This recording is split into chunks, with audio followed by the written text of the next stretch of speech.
오늘 좀 신경 써서 잘 봐봅시다. 다른 문제들에 비해서 풀이 시간이 짧으니까 많은 문제를 볼 수 있을 거거든요. 우선 164쪽에 필수하기 문제도 질문하고 싶은 거 있니? 164쪽에 필수하기 문제 399번. 99번. 나와의 정상. 자 봅시다. 399번. 그림과 같이 OA, BCD 5개 영역을 5가지 색으로 칠하려고 하는데 각 영역을 구분하기 위해서 인접한 영역은 서로 다른 색을 칠하는 방법의 수를 구해달라. 같은 색을 여러 번 칠해도 된다고 했어. 자, 어떤 식으로 문제를 풀어나갈 거다라고 했었냐면 저렇게 색칠하는 문제가 나오면 우선 5가지 색을 이용을 할 거잖아. 그래서 각 영역에 칠할 수 있는 색깔을 이제 써 나가 볼 거야. 선생님이 이제 이게 무조건 이러는 건 아니라서 이런 말을 하기가 좀 미안한데 대부분의 문제는 뭐부터 칠하는 게 좋다 그랬냐면 많은 면적을 맞닿고 있는 많은 곳과 맞닿고 있는 곳을 먼저 칠하는 걸 생각하는 게 좋다 그랬지. 우리 지금 5의 색 칠할 수 있는 경우의 수는 몇 가지니? 5의 색깔을 칠할 수 있는 경우는 5가지가 될 거야. 그럼 이제 그 다음부터는 다 균이라니까 그냥 칠할 수 있는 색의 개수를 세보자. 자, A는 5랑 다른 색깔을 칠해야 되니까 몇 가지 색깔을 칠할 수 있니? 4가지 색깔을 칠할 수 있겠지? B는 5랑도 다른 색을 칠해야 되고 A랑도 다른 색을 칠해야 되니까 3가지 색깔을 칠할 수 있겠다. 그럼 C는 5랑만 다르면 되고 B랑만 다르면 돼서 얘도 3가지 색깔을 칠할 수 있지. 그럼 이제 D를 생각할 때 여기서 의문점이 들어야 된다. 이게 이제 우리가 어려운 거야. 이런 생각을 할 수 있어야 되는 게 무슨 생각을 할 수 있어야 되냐면 지금 A랑 C는 닿아 있니 안 닿아 있니? 안 닿아 있지. 그러니까 같은 색을 칠해도 상관이 없지. 이 생각이 들어야 돼. 내가 A랑 C의 같은 색을 칠했다라고 생각해보면 같은 색을 칠한 경우면 D에 칠할 수 있는 색깔은 몇 종류지? A랑 달라야 되고 O랑 달라야 되고 C랑 달라야 되는데 A랑 C랑 같은 색이 칠해져 있으니까 3가지를 칠할 수 있을 거야.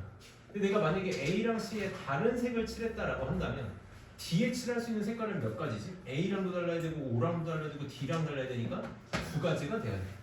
그러면 경우에 따라서 D에 칠할 수 있는 가지수가 달라지기 때문에 얘는 문제를 어떻게 접근을 해야 된다? 경우를 애초에 나눠서 문제를 풀어야 된다. 경우를 나눈 후에 문제를 풀었어야 되는 거야.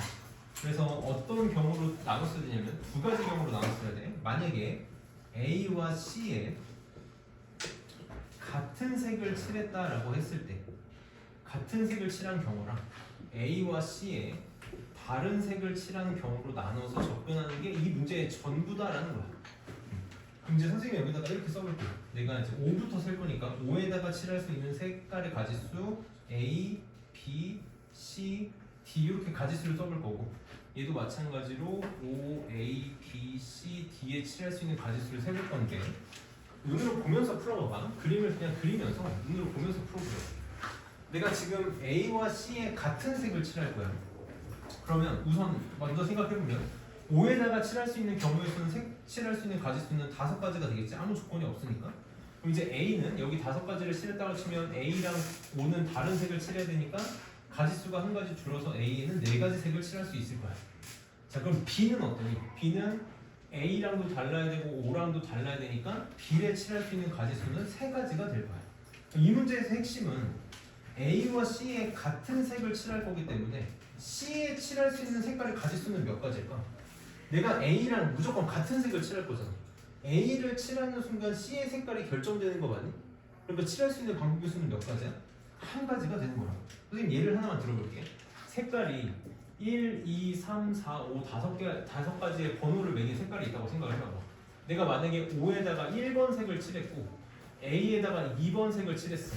그러면 C에다가도 무조건 무슨 색을 칠해야 돼? 지금 이 경우라면 무조건 2번 색을 칠해야 되는 거니까 얘는 C의 경우의 수는 1가지가 될 거야. 그럼 이제 D에는 몇 가지 색깔을 칠할 수 있는 거니? 2번하고 1번하고만 다른 색을 칠하면 되는 거니까 지금 이 경우라면 D에 칠할 수 있는 경우의 수는 3가지가 되겠다. 그래서 이거 다 동시에 할 거니까 곱해주면 답은 얘는 180가지가 존재합니다. 그래서 요걸 빨리 체크해야 돼. 그다음 A와 C에 다른 색을 칠한다고 생각을 해봐봐. 다른 색을 칠할 거야. 얘도 마찬가지로 우선 5에다가 칠할 수 있는 색깔은 5가지고 A에다가 칠할 수 있는 색깔 4가지고 B는 O랑 A랑 달라야 되니까 3가지가 될 거고. 자, 이제 이것도 C가 관건이겠지. C에 칠할 수 있는 색깔은 몇 가지지? 이것도 그림을 그려서 이렇게 표현을 해보면 5에다가 1번 색깔을 칠했다라고 치고 A에다가 2번 색을 칠했다라고 치면 C는 우선 O랑 달라야 되고 B랑도 달라야 되는데 2번하고도 다른 색을 칠해야 되잖아. 여기는 3번을 칠했다라고 치면 C는 1번, 2번, 3번하고 다른 색을 칠해야 되는 거지. 그래서 칠할 수 있는 색깔 몇 개다? 얘는 2가지가 될 거야. 이걸 찾는 게 중요한 거야. 그럼 여기다가 예를 들어서 뭐 4번을 칠했다라고 치면 D에다가 칠할 수 있는 색깔은 몇 개야? 1번하고도 달라야 되고 2번하고도 달라야 되고 4번하고도 달라야 되니까 얘는 2가지밖에 칠할 수 있는 색깔이 없겠지. 그래서 2가지로 결정이 되겠다. 선생님이 계속 눈으로 보고 그림을 그려서 풀어나가는 게 이런 것들 때문이에요. 그럼 얘 다 곱하면 240까지 240까지가 존재하겠다. 이거 두 개는 동시에 할 수 없는 거죠. 우리 항상 경우를 나눴으면 더할 거니까 답은 420까지가 되겠다. 색칠하는 문제가 늘 좀 까다롭게 느껴질 거야. 이렇게 경우를 나눠서 풀어야 되는 거죠. 그래서 시간을 정말 많이 쓰더라도 한 번씩 계속 정리를 해서 이거를 이해부터 해야 돼. 왜 이렇게 하는지 이해부터 해서 나중에는 스스로 할 수 있어야 되는 거니까. 400번 볼까? 400번은 정말 말 그대로 방법을 익혀야 되는 문제야. 근데 이제 문제를 푸는 방식만 알면 쉽게 할 수 있는데 방식을 모르면 하기가 힘드니까.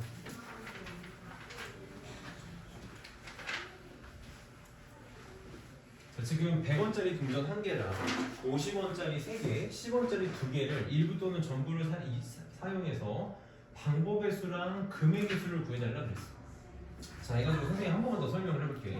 자, 100원짜리가 1개가 있고 그 다음에 50원짜리가 3개가 있고 그 다음에 10원짜리가 2개가 있어. 자, 우리가 우선 방법의 수는 어떻게 하기로 했었냐면 각각의 동전으로 할 수 있는 액션의 수를 생각을 했지. 각각의 동전으로 할 수 있는 액션의 수를 세볼 거야. 내가 100원짜리 동전 1개로 할 수 있는 액션의 수는 몇 개지? 100원짜리를 안 내거나 1개 내거나 몇 가지야? 2가지. 2가지. 50원짜리 동전으로 할 수 있는 액션을 해볼까? 0개 내거나 1개 내거나. 50원짜리 3개로 할 수 있는 액션은 0개 내거나 1개 내거나 2개 내거나 3개 내거나 해서 4가지가 되겠다. 10원짜리 동전 2개로 할 수 있는 액션의 수도 안 내거나 1개 내거나 2개 내거나 3가지가 되겠지. 그럼 방법의 수는 우리가 어떻게 셀 거냐면 각각의 동전으로 할 수 있는 액션의 수를 다 곱하면 되는 거지. 내가 지금 100원짜리 동전으로 할 수 있는 액션의 수가 2가지, 50원짜리 동전으로 할 수 있는 액션의 수가 4가지, 10원짜리 동전으로 할 수 있는 액션의 수가 3가지. 이거 동시에 할 거니까 곱한다라고 하면 24가지가 나올 텐데, 자, 조심해야 되는 게 항상 문제가 이렇게 나올 거거든. 0원을 지불하는 것은 제외할 거다라고 했었어. 내가 지금 여기서 한 액션에는 뭐도 들어있냐면 100원짜리도 0개를 내고 50원짜리도 0개를 내고 10원짜리도 0개를 내는 아무것도 지불하지 않는 방법 한 가지가 여기 녹아있다. 그러니까 반드시 뭘 해줘야 돼? 0원을 지불하는 한 가지는 반드시 제거를 해줘야 되는 거지. 늘 이 작업을 하게 될 거야. 그래서 답은 23가지가 답이다. 얘가 이제 방법의 수가 되는 거고, 자, 금액의 수는 선생님 여기다 써볼게. 자, 금액의 수는 방법의 수랑 금액의 수의 차이가 뭐였냐면 내가 만약에 150원을 지불한다고 쳐봐봐. 150원의 금액을 낸다고 쳤을 때 지금 나는 100원짜리 1개, 50원짜리 3개가 있으니까 100원짜리 1개랑 50원짜리 1개를 이용해서 내는 거랑 50원짜리 3개를 이용해서 내는 게 방법에서는 다른 거지만 금액에서는 어때? 둘 다 150원으로 같은 거지.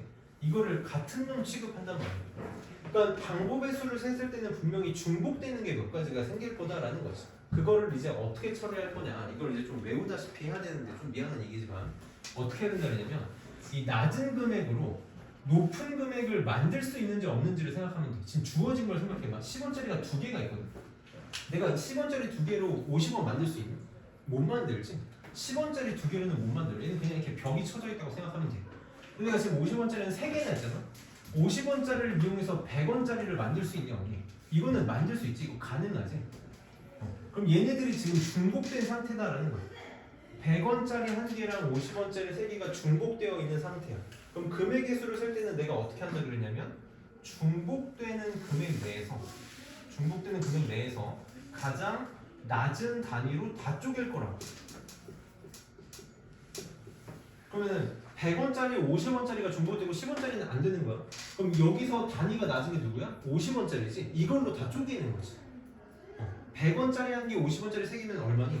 250원인 거 맞니? 그럼 그걸 50원짜리로 다 쪼개봐. 얼마로 바꾸겠다는 거야? 50원짜리 4개로 바꾸겠다. 문제는 어떻게 바꿀 거냐면 50원짜리 5개가 되지. 50원짜리 5개랑 10원짜리 2개로 문제를 바꾸겠다라는 거야. 이렇게 중복되는 금액이 생겼을 때 가장 낮은 단위로 다 쪼개버리는 거지. 그럼 50원짜리 5개나 100원짜리 한 개, 50원짜리 3개나 낼 수 있는 금액은 똑같을 거다라는 거지. 그래서 문제를 어떻게 할 거냐면 이렇게 낮은 단위로 쪼개고 나서 방법의 수를 구하면 된다. 그럼 이 방법에서는 쉽게 구할 수 있다고. 50원짜리로 할 수 있는 액션의 개수 몇 개지? 5개니까 0개 내거나 1개 내거나 2개 내거나 3개 내거나 4개 내거나 5개 내거나 6가지도 존재할 거고 10원짜리 2개로 할 수 있는 액션은 0개 내거나 1개 내거나 2개 내거나 3가지가 존재하겠지. 그래서 18가지가 존재를 할 텐데 얘도 마찬가지로 조심해야 되는 게 여기 안에는 뭐가 들어있어? 얘도 하나도 안 내고 얘도 하나도 안 내는 0원을 지불하는 한 가지가 들어있기 때문에 0원을 지불하는 한 가지는 반드시 제거를 해줘야 된다. 그래서 얘는 17가지가 답이 되는 거지. 시험에 나올 가능성이 높냐 낮냐는 학교 선생님들 취향에 따라 달라지는 거라서 나는 높다라고 말하기는 힘든데 만약에 이게 시험이 나온다면 방법만 알면 쉽게 할 수 있는 거니까 요것만 더 어떻게 보면 문제 바뀌지도 않아. 바뀌지도 않아. 선생님 문제를 좀 극단적으로 하나만 만들어. 그럴 일 없는데 정말 극단적으로 하나만 만들어 볼게. 내가 100원짜리가 한 개 있고 50원짜리가 3개가 있고 10원짜리가 6개가 있어. 이렇게 있다고 쳐볼게. 저런 문제 안 나올 텐데 혹시 몰라서. 그럼 얘는 지금 10원짜리 6개 있으니까 50원도 만들 수 있고 50원짜리 3개 가지고 100원짜리도 만들 수 있지. 그럼 이 3개가 다 중복되는 거야. 아니, 선생님 10원짜리로 100원짜리는 못 만들잖아요 라고 생각할 수 있는데 그래도 중복되는 거야. 건너서 중복될 수 있는 거니까. 그럴 때는 어떻게 할 거냐면 다 10원짜리로 쪼개는 거야. 이거 다 더하면 250원, 60원이니까 310원이잖아. 그럼 10원짜리 31개로 바꾸는 거야. 그럼 그걸로 할 수 있는 액션에서는 32가지가 되겠지. 그러니까 그런 식으로 문제를 풀어 나가겠다. 근데 이런 거는 안 볼 거야. 보통은 이제 그냥 하나만 중복되게끔 만들어 줄 거니까 저것까지는 생각 안 해도 되고. 그래서 딱 방법만 알면 된다. 그 다음에 순열 필수항기 문제 좀 한번 볼게요. 175쪽? 175쪽에 전화 문제. 435번. 435. 34번 6번?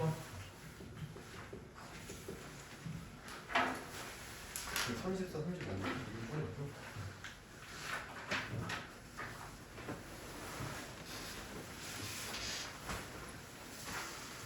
자, 34번. 자, 트라이앵글의 모든 문자를 사용해서 만든 순열 중에 T와 A 사이에 2개의 문자가 들어있는 경우의 수를 계산해야 되는데 이제 이렇게 호흡이 좀 긴 것들도 생각을 할 수 있어야 되고 선생님이 이제 그림 그리면서 눈으로 보고 설계에 나가는 거 이제 경우에서는 결국 설계가 전부거든. 그것들을 좀 이제 보여주면서 문제를 풀어볼게요. 지금 T, R, I, A, N, G, L, E 8개인가? 8개의 문자가 있네. 총 8개의 문자가 있는데 내가 지금 어떻게 보고 싶냐면 T와 A 사이에 2개의 문자가 들어있는 경우의 수를 구하고 싶어. 자, 그럼 이제 설계를 해나가야 돼. 문제를 설계할 때 그냥 문제에서 주어진 순서를 그대로 따라 나가면 되거든. 내가 8개의 숫자를 나열할 건데 자, 첫 번째로 우선 뭘 먼저 할 거냐면 T랑 A 사이에 2개의 문자를 이렇게 집어넣겠대. 그래서 이런 뭉탱이를 만드는 걸 먼저 생각을 해보는 거지. 이렇게. 근데 조심해야 되는 게 T랑 A 사이에 2개의 문자가 들어있다는 건 T 문자 2개 A도 되지만 뭐도 되는 거야? A 문자 2개 T도 되는 거야. T가 꼭 앞이다 뒤다 이런 건 없으니까 이거 둘 모두 생각을 해줘야 돼. 이거 모두 다 생각을 해줘야 된다. 그래서 이렇게 먼저 만들어.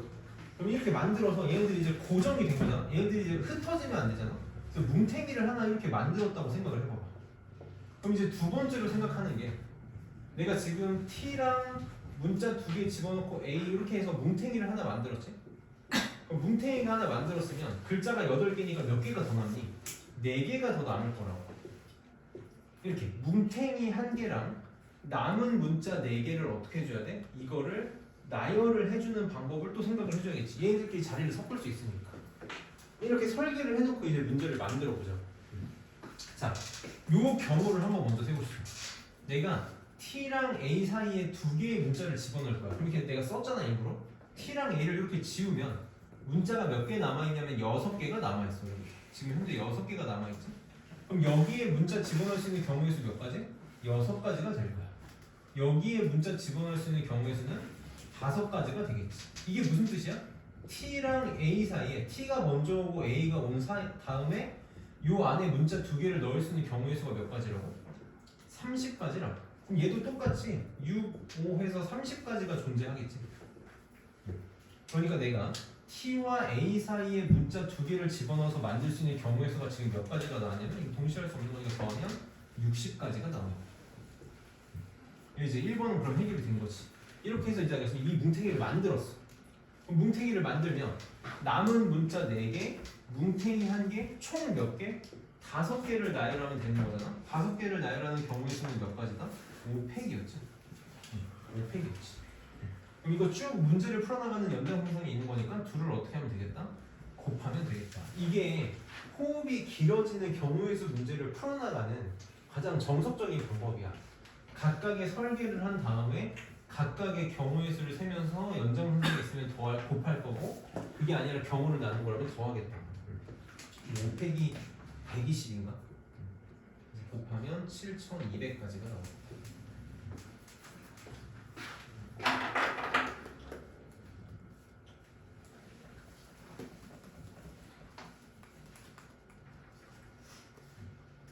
그다음에 435번 봅시다.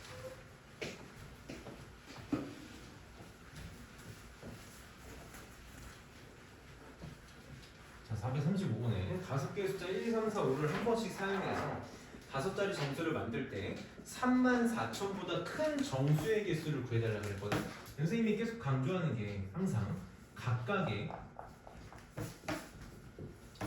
케이스를 나눈 뒤에 경우의 수를 셀 거다. 각각의 경우의 수를 셀 거다라고 했었지. 케이스를 먼저 나눌 거야. 내가 원하는 게 34,000보다 큰 정수거든. 5개의 숫자 1, 2, 3, 4, 5를 쓸 거야. 그러면 34,000보다 커지기 위해서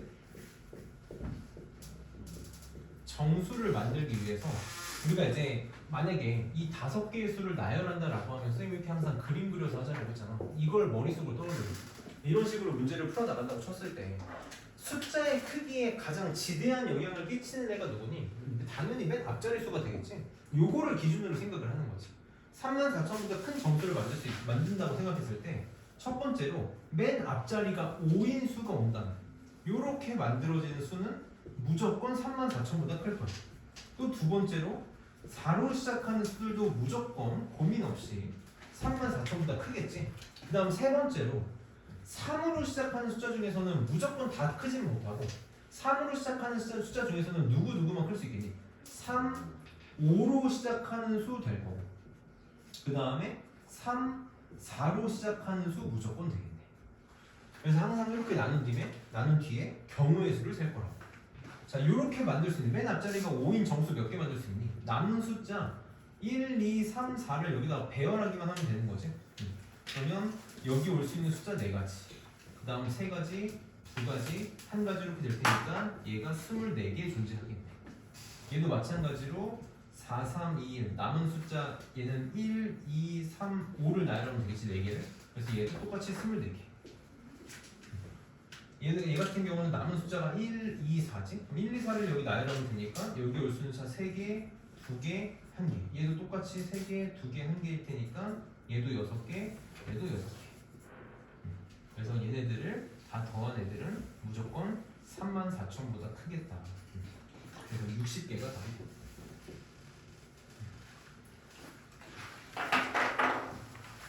몇 번 해보면 어느 순간 깨달음이 올 거야. 경우의 수들이 좀 줄어. 근데 그러기 위해서 우리가 해야 되는 단계들이 있는 거니까.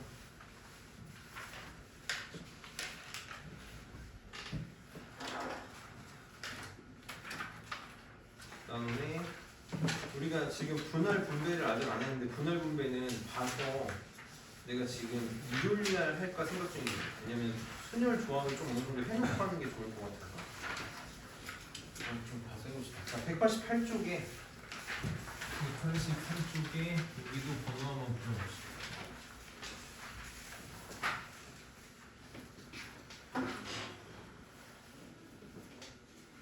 그리고 69번이랑 71번이요. 69, 70, 70번이요. 70, 70. 고민하지 말고 72. 70. 73번. 73도 아 73은 아직 아니야. 73은 우리 분할 분배해야 할 수 있거든. 그래서 내가 하지 말라 그랬어요. 73은 아니고 69번부터 봅시다. 자, 조합은 우리가 흔히 이제 공식이라고 느껴지는, 사실은 공식이 아니지만 공식이라고 느껴지는 것들을 이용해서만 문제를 풀 수 있어서 선생님이 꼭 잘해야 된다라고 했는데, 자, A, B를 포함한 8명의 학생 중에서 4명을 뽑아 일렬로 세울 때 A, B가 모두 포함되고 서로 이웃해서 서는 경우를 구해달래. 자, 이제 문제를 이렇게 계속 섞을 거야. 선생님이 항상 얘기했지만 설계를 해나가야 되는데 무조건 문제에서 주어진 순서대로 그냥 하면 된다. 뭐부터 해도 상관이 없어서 그래. 자, 우선 선생님이 이 문제에서 되게 중요한 게 뽑고 나열이라는 말이 중요하다고 했어서 항상 뽑는 거 따로 하고 나열하는 거 따로 할 거야. 그러면 A, B를 포함한 8명의 학생 중에서 4명을 뽑아 일렬로 나열할 거니까 얘는 항상 뭐부터 생각해야 돼? 8명 중에서 4명을 뽑는 거, 그러니까 선택하는 거 먼저 해야 되는 거고, 그 다음에 남은 4명을 나열하는 걸 문제를 풀어야겠지. 이렇게 나눠야 된다. 이렇게 쪼개야 돼. 그럼 이제 쪼개는 순간 어떤 조건을 어디에 추가해야 되는지가 보이는 거지. 이렇게 할 건데 A, B가 모두 포함돼야 된대. 그럼 무슨 말이니? 여기서 8명 중에 4명을 선택할 건데 A, B 2명을 반드시 포함해서 4명을 뽑아야 돼. 이 조건은 여기 들어가면 되는 거지. 그 다음에 서로 이웃해서 서야 된대. 그럼 이웃해서 서야 된다는 건 나열하는 거랑 상관이 있는 거지. 4명을 나열할 건데 A, B가 반드시 이웃해야 된다. 이렇게 나눠서 문제를 풀어야 되는 거야. 문제 2개를 푼다는 느낌으로 접근하면 돼. 자, 8명 중에 4명을 선택할 거야. 내가 4명을 이렇게 선택을 할 건데 4명을 선택을 할 건데 어떻게 되고 싶다고? A, B는 반드시 포함되고 싶대. 이거 내가 어떻게 하라 그래? A, B 2명이 반드시 포함되고 싶다라고 했으니까 이거 어떻게 처리한다고? A, B를 미리 뽑아 놓는다고. 내가 A, B를 미리 뽑아 놓는 거야. 그럼 요건 이제 더 이상 생각할 필요가 없는 거지. 이거 그냥 없는 애 취급하면 되는 거야. 그럼 내가 해야 되는 행동은 뭘로 바뀌지? A, B를 미리 뽑아놨으니까 몇 명 남았어? 남은 6명 중에 몇 명만 더 뽑으면 돼? 2명만 뽑으면 되는 거야. 그래서 이게 뭐가 되겠다? 6, C, 2가 되겠지. 그게 여기까지 푼 거야. 그러면 A, B를 2명을 반드시 포함해서 4명을 뽑은 거지. 그럼 이제 더 이상 이거 생각할 필요 없어. 뽑고 나열할 거니까 뽑은 거 필요 없다고 이제. 그럼 이제 그림을 또 그려볼게. 남은 4명을 나열할 건데 A, B가 반드시 이웃하고 싶대. 내가 A랑 B랑 2명이 더 있어. 얘를 나열을 할 거야. 근데 A, B가 반드시 이웃하고 싶대. 우리 이웃하는 거 어떻게 처리하기로 했는데? 여기 반드시 입혀야 되지. 이웃하는 거 항상 한 뭉탱이로 만들어 버리고 한 명 취급할 거야. 한 명 취급하니까 마치 몇 명을 나열하는 것처럼 느껴져? 3명을 나열하는 것처럼 느껴진다. 그래서 3명을 나열하는 경우의 수가 3팩이 되는 거죠. 근데 우리 이렇게 이웃한다 그러면 반드시 뭘 생각해야 돼? 얘네들끼리 뭉탱이끼리 자리를 바꿀 수 있잖아. 그 자리를 바꿀 수 있다는 게 무슨 뜻이야? 이 A, B를 나열하는 것만큼, 지금 같은 경우는 A, B 2명을 나열하는 것만큼 경우의 수가 추가로 생길 거라고. 2명을 나열하는 것만큼 얘네들이 A, B로 쓸 수 있지만 B, A로 쓸 수도 있으니까, 그래서 2팩이 추가로 생길 거다. 그래서 요게 나열하는 A, B가 서로 이웃하는 나열하는 방법이 되겠지. 그럼 이거 쭉 문제를 풀어나가는 과정이니까 동시에 하는 거다 곱하면 되겠다. 한김에 계산해볼게요. 6C는 6에서부터 1씩 잡아내서 2개를 곱하고 뒤에 있는 2팩으로 나누기로 했지. 그래서 약분하면 15. 그래서 곱하기 3팩 6 곱하기 2팩 2가 되니까 답은 180까지가 답이 됩니다. 답이 되겠다.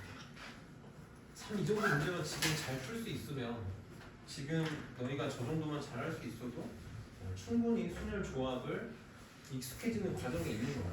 굉장히 좋은 문제다. 그다음에 70번도 봅시다. 70번에 이게 참 문제에다가 하는 게 의미는 없는데 별표 하나만 쳐놓을게요. 별표 하나만. 나중에 이제 3학년 때 확률과 통계라는 걸 하게 되면 그때도 좀 보게 될 건데 지금 얘는 어떻게 할 건지를 문제를 바꿔서 생각할 수 있어야 되거든. 지금 집합 ABC에서 1, 2, 3, 4, 5, 6, 7로 가는 함수가 있었는데 그림을 한번 그려볼게. 얘는 근데 그림이 좀 의미가 없거든. ABC에서 Y 1, 2, 3, 4, 5, 6, 7로 가는 함수 F가 있는데 A도 이제 함수값을 정할 거고 B도 함수값을 정할 거고 C도 함수값을 정할 거고 근데 반드시 지금 어떻게 되고 싶다 그랬냐면 FA, A의 함수값이 가장 작고 그 다음 B의 함수값, 그 다음 C의 함수값이 가장 크도록 하는 함수의 개수를 구해달래. 예를 들어서 A가 2로 가고 B가 4로 가고 C가 7로 가면 괜찮은 거지. FC가 7이고 FB가 4고 FA가 2가 되는 거니까 이렇게 되고 싶은 거야. 예를 들어서 이렇게 되는 건 안 되겠다라는 거지. A가 4로 가고 B가 1로 가고 이런 건 안 된다.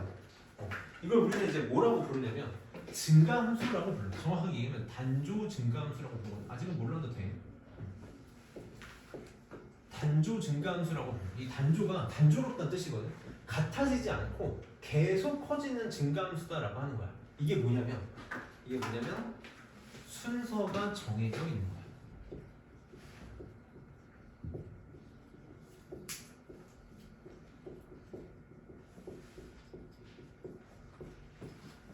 내가 만약에 한번 생각을 해봐봐. 내가 지금 여기 7개의 숫자가 있거든. 이 7개의 숫자 중에서 3개를 고를 거야. 3개를 고를 건데 선생님이 이렇게 골랐다고 쳐볼게. 내가 1하고 4하고 7을 골랐어. 그러면 1이 누구의 함수값으로 선택돼야 되지? A의 함수값으로 선택돼야 되는 거 맞니? 4는 B의 함수값으로 선택돼야 되고 C는 7에서는 함수값으로 선택돼야 되는 거지. 그럼 선생님 이번에는 7, 1, 4를 뽑았다고 쳐볼게. 내가 이렇게 뽑았어. 이래도 7은 누구한테 가야 되지? C한테 가야 되는 거 맞니? 1은 A한테 가야 되고 4는 B한테 가야 되는 거지. 얘가 의미하는 게 뭐냐면 지금 순서 중요해 안 중요해? 순서 중요하잖아. 그냥 나는 7개의 숫자 중에서 3개를 선택하기만 하면 알아서 제일 작은 게 A의 함수값으로 그 다음이 B의 함수값으로 그 다음 제일 큰 게 C의 함수값으로 알아서 갈 거야. 이게 우리 아까 나왔지. 저번 시간에 앞에서 했던 얘랑 똑같은 문제인 거야. 얘랑 똑같은 문제인 거야. 크기가 정해져 있으면 난 뽑기만 하면 된다 그러잖아. 이게 이제 문제가 바뀌었을 때 여기서도 써먹을 수 있어야 된다라는 거지. 얘가 지금 딱 이 문제다. 그래서 우리는 함수값을 몇 개를 뽑을 거냐면 지금 정의역이 3개니까 함수값을 3개를 고를 거지. 함수값을 3개를 고를 건데 몇 개 중에서 7개 중에서 함수값 3개를 고를 거야. 그래서 얘는 답이 7, C, 3이야. 이게 답이야. 이걸 이제 확률과 통계에서는 너희들한테 암기를 시켜. 여기 이제 막 그때는 여기 등호가 막 붙기도 하거든. 등호가 붙으면 그건 증가함수라서 중복조합이 된다. 저건 조합 문제다. 그래서 470번은 만약에 내가 지금 나는 이게 순서가 정해진 경우에서 나는 뽑기만 하면 된다는 걸 확실하게 써먹을 수 있겠어 라고 하면 상관없는데 그게 아니면 좀 미안한 얘기지만 외운다라는 말을 쓰지 않고 익힌다라는 말을 쓰고 싶은데 외워야 돼. 얘는 외워서 할 수 있어요. 되게 잘 나오는 문제야. 답은 7부터 1씩 작아지면서 3개를 곱하고 3팩으로 곱하니까 35가지가 답이 되는 거지. 여기 참 쉽지 않은 문제다. 그 다음에 71번도 한번 봅시다. 이렇게 도형 문제랑 관련된 경우의 수 문제가 나오면 애들이 가끔 더 어렵게 느끼는데 사실 이런 문제가 더 보통 쉬워. 이런 문제가 이제 어려운 이유는 혹시 문제에서 함정을 주거나 혹은 이제 중학교 때 배운 우리 결정 조건들이 이제 생각이 안 나서 그렇게 되는 거거든. 지금 이렇게 8개의 점이 있는데 주어진 점을 연결해서 만들 수 있는 서로 다른 직선의 개수를 구해달래. 자, 직선의 결정 조건이 뭐였지? 직선의 결정 조건 뭐였냐면 서로 다른 점 2개였다. 지금 여기 있는 점이 몇 개가 있냐면 하나, 둘, 셋, 넷, 다, 여, 일곱, 8개의 점이 있거든. 얘가 8개의 점 중에서 2개의 점을 고르면 순서 중요하지 않지? 내가 얘를 고르고 얘를 골라서 이렇게 직선을 만들던 얘를 고르고 얘를 골라서 직선을 만들던 같은 게 만들어지니까 순서가 중요하지 않아서 8개 중에 2개를 고르면 직선이 만들어질 거야. 이게 직선의 개수가 될 텐데, 자 문제는 중복되는 경우가 생기는 거죠. 우리가 항상 이렇게 직선의 개수를 생각하면 선생님 저번 시간에 정리 그래서 일부 좀 꼼꼼하게 했었는데 직선을 만드는 문제는 항상 중복이 발생해요. 지금 얘는 어디서 중복이 발생이 되냐면 여기 위에 있는 3개들, 이 위에 있는 3개 중에서 어떤 2개를 고르든지 간에 이 1번 직선이 만들어지는 거 아니? 무조건 1번 직선이 만들어진다. 무슨 말이냐면 점 3개 중에 2개를 고르는 요것만큼 이 직선이 중복돼서 세워졌을 거야. 그러니까 얘를 빼줘야 되는 거지. 근데 조심해야 된다 그래서 얘는 지금 나 중복을 처리하고 싶었던 거거든. 근데 내가 3C를 뺀다는 건 이 직선을 완전히 날려버리는 거잖아. 그러니까 반드시 어떻게 해줘야 돼? 뒤에다가 1을 꼭 더해줘야 된다. 완전히 날려가는 거니까 1을 더해줘야 돼. 근데 중복이 요것만 있는 게 아니라 하나 더 있지? 요 밑에도 있는 거지. 요 5개 중에 2개를 고르면 얘도 똑같이 이 2번 직선을 만들게 될 거야. 내가 점 5개 중에 2개를 골라서 만드는 직선은 싹 다 요놈이니까 이게 또 엄청나게 많이 세졌잖아? 중복이 돼서 빼줘야겠지. 그럼 얘도 마찬가지로 난 안 만들어지는 거라서 제거하고 싶은 게 아니라 중복을 처리하고 싶었던 거니까 얘를 다 빼면 안 되고 다시 한 개는 돌려줘야 되는 거지. 그래서 1을 더해줘야 돼. 그래서 8C이면 8 곱하기 7을 2 곱하기 1로 나누면 되니까 28개에서 3 빼고 다시 1 더하고 5C이면 10개지? 10개 빼고 다시 1 더하고 이렇게 해줘야겠지. 그러면 얼마니? 13, 11, 17개가 답이 됩니다. 이거 셀라 그러면 문제 만약에 학교 시험에서 문제가 나왔는데 도저히 모르겠다. 그러면 세는 건 모르겠는데 그게 아니라면 자 이제 우리가 모든 경우를 외우는 게 아니라 문제를 조금씩 바꿔나갔을 때 기존에 배웠던 거를 어떻게 써먹을 건가라는 걸 생각하는 문제가 되는 거거든. 지금 이렇게 여기 선분위에 점 4개가 있고 반원위에 점 5개가 있어서 이렇게 만들 수 있는 사각형의 개수를 구해야 돼. 사각형의 개수를 구해야 돼. 자, 삼각형의 결정 조건은 뭐였어? 한 직선 위에 있는 점 3개였잖아. 사각형의 결정 조건은 우선 점 4개가 될 거야. 그럼 점 4개가 있어야겠지. 점 4개가 있어야 되는데 이 중에서 점 4개를 고른다고 무조건 사각형이 되진 않을 테니까 사각형을 만들 수 없는 것들은 제거를 해줘야 될 거야. 사각형을 만들 수 없는 것들은 제거를 해줘야겠지. 자, 그럼 이제 이것들을 한번 세나가 볼게요.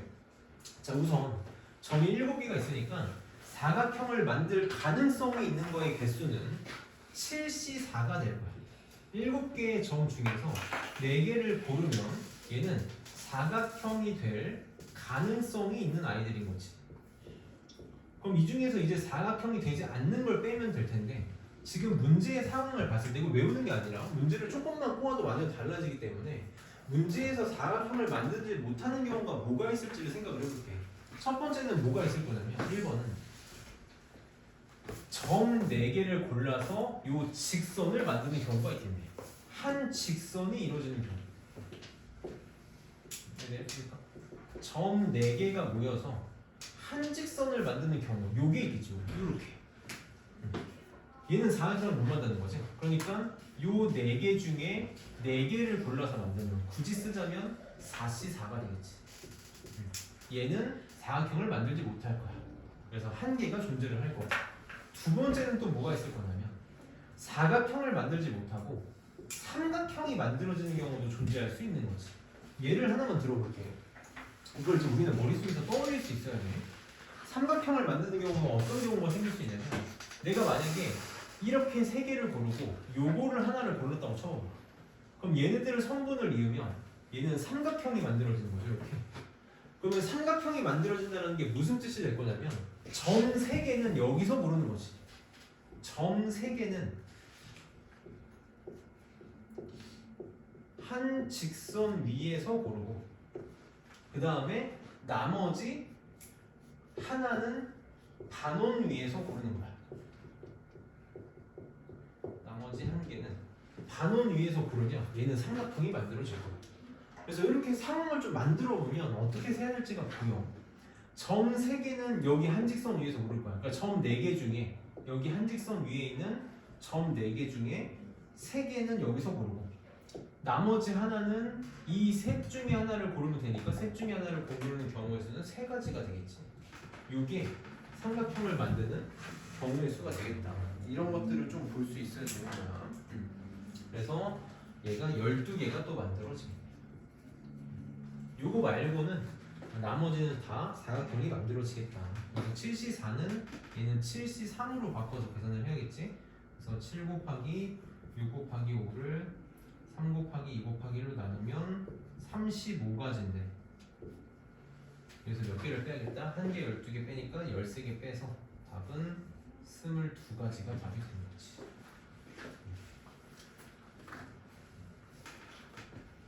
하는 문제지만 나는 너희가 조금 오바가 아니라 이건 오바가 아니야. 오바가 아니라 풍산다에 나와 있는 예제 유제 문제들은 진짜 4번, 5번씩 반복적으로 풀었으면 좋겠어. 이게 너네들한테 되게 엄청난 무기가 될 거거든. 그러면 한번 쳤답시다.